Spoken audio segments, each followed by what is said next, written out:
Um, let's talk about the chant, the "Death to America" and "Death to Israel" chant.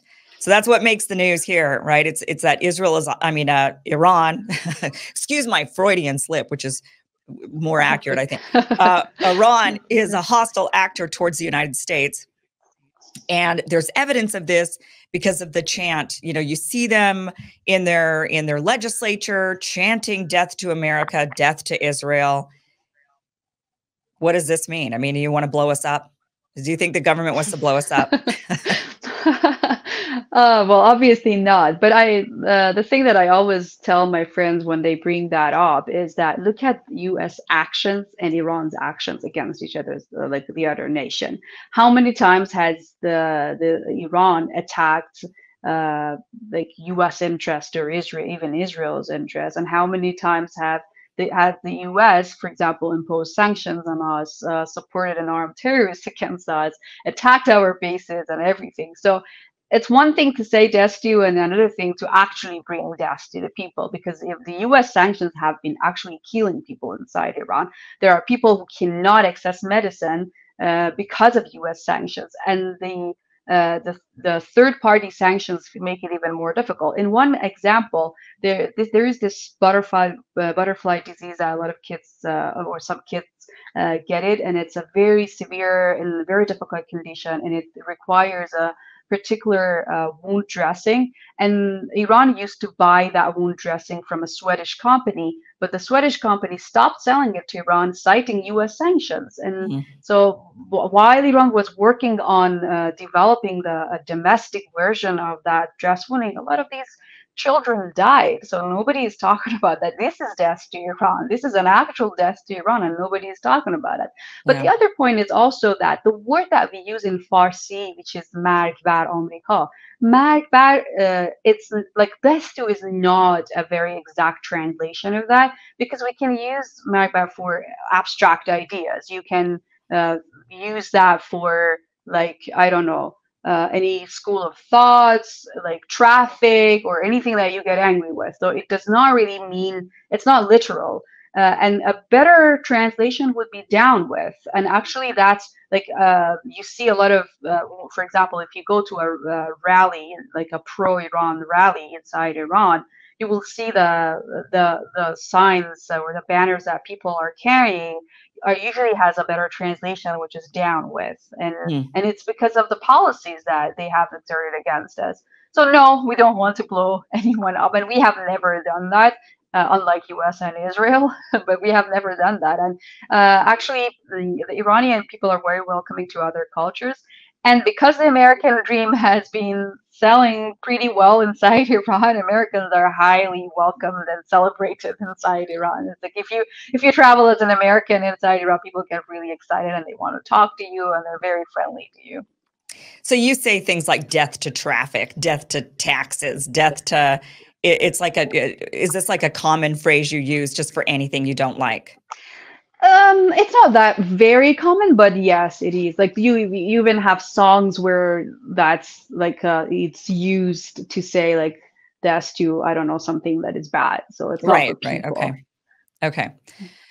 That's what I thought. I thought that it was kind of just a phrase. Like we always say, "Oh my gosh, I would kill for a steak," right? Or "I'd kill for something right now," but we don't really mean we're going to actually. Exactly.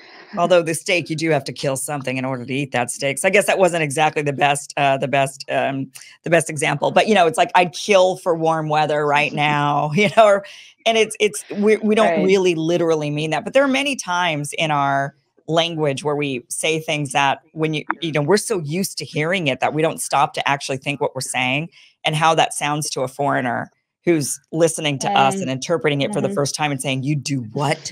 For what? For candy? You kill for candy? Exactly. You people are murderous barbarians," right? Exactly. Yeah, exactly. Like the cultural baggage, the cultural things that come with it are very important to bear in mind. I think it's, for me, it's always been pretty easy to understand simply because I come from a multicultural background with having to grow up in a home where I had parents speaking two different languages, two different religions, two different cultures, two different everything, and having to navigate my way through that. It's always been You know, I can understand these things, and but I can also understand why people don't, and how because they weren't exposed to different cultures.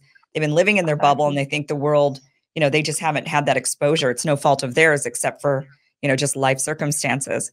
But Yeah, go ahead. I get people telling me, like my non-Iranian friends telling me, but it would be better if you didn't say that, or it would be better if the government didn't force the hijab law.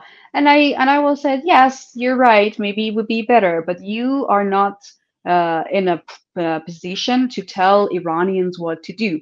But what you can do to improve the relations between, for example, Iran and America, is to ask your representatives to revise their policies against Iran, because it's affecting Iranian people. Like, I mean, the government will always find its ways to evade sanctions or evade, I don't know, to protect its interests, but the people are the ones that are suffering. And if you are really caring about Iranian people, I can't believe like this is genuine unless I see you are actively working against sanctions, against all sorts of aggression, against supporting terrorism and all these terrorist groups that, like, John Bolton was the other day during the last year protest on the BBC interview, was bragging about how they have managed to get the arms to their agents inside Iran to use against police Yeah. forces. I mean, which country allows for the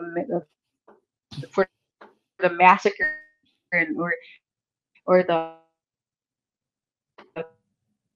killing of their people and just want to give up on protecting their interests? Sorry, we just broke up for a second there, but I think the feed is catching up. I know that there's quite the distance between us. So hopefully it's caught up now. I'm hoping it's caught up. Okay. Sorry about that. With, you know, technology is they're still catching it. They're still working on it, apparently. Yeah. It's, you know, John Bolton, for one, is an insane person who just wants to wage war. And in particular, he really wants to wage war with Iran.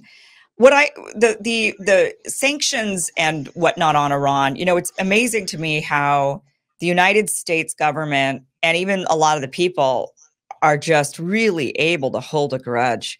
I mean, this country can hold a grudge. I mean, look at Cuba, right? I mean, the Castro came into power how many years ago?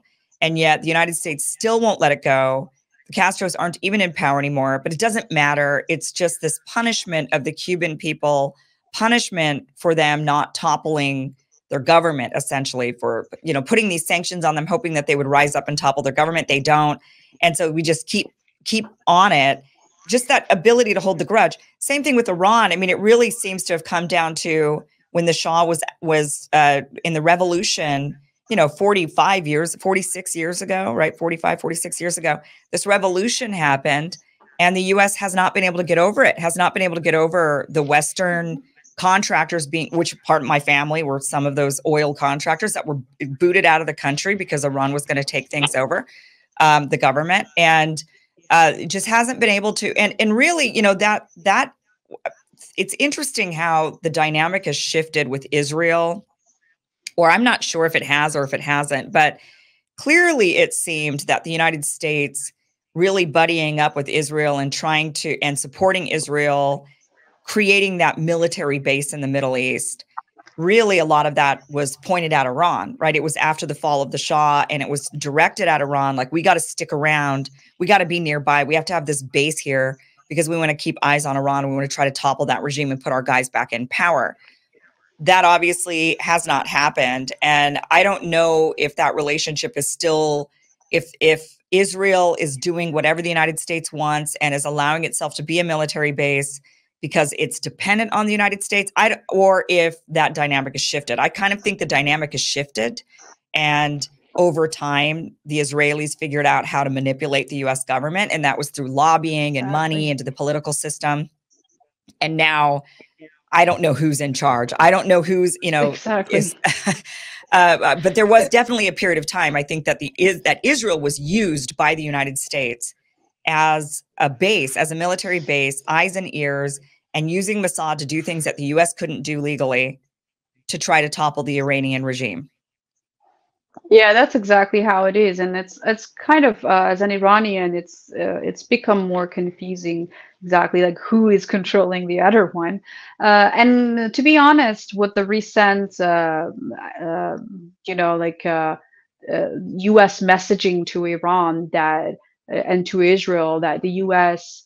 I mean, for now, they have said and they have warned Israel that they would not want to get involved in a war against Iran. I think that, I mean, I hope that's a sign of reconsidering how much U.S. national interests are being sacrificed for supporting Israel unconditionally. Like, it's not even benefiting Americans. It's not benefiting anyone. So, and it's time for people to wake up to the truth. And I think this is gradually happening. When the genocide, the recent round of genocide in Gaza started, we are seeing a lot more people waking up and being. I mean, I can't imagine how there are still people who think this genocide is okay. I mean, Mhm. how is there any form of justification for it? And why is not the words holding Israel accountable? It's not only Israel is not only killing Palestinians, it's killing Americans, it's killing the Europeans. Like the UNRWA staff or the World Kitchen staff that were killed by Israel were not Palestinians. They were not part of Hamas for sure. And still, and nobody's doing anything.